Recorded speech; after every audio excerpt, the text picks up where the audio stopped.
guys, it's me here, Venomous, and today I'm going to be showing you how to do your maths homework fast. And as we all know, right now is very boring times as we're all stuck inside and have to do a lot of work from home.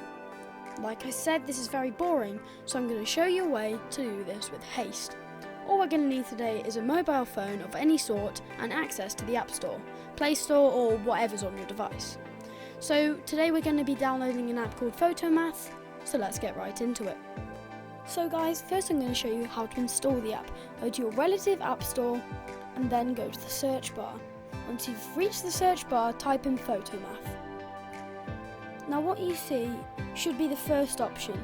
This is the app we're going to be using in today's video.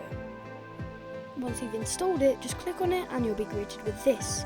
Now just line up your question, focus it and press the red button. Once you've done that, you'll be greeted with the solution and how to find it.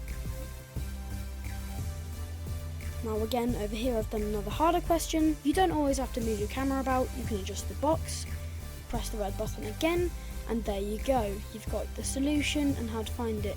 If you show the solving steps, you'll find all the steps how to do it, and in some cases other answers that may be used in different contexts that you might need for the answer. This app also works for other devices like laptops and computers, however it is worth noting that it is slightly harder to focus. But as almost everything does, this app does have cons.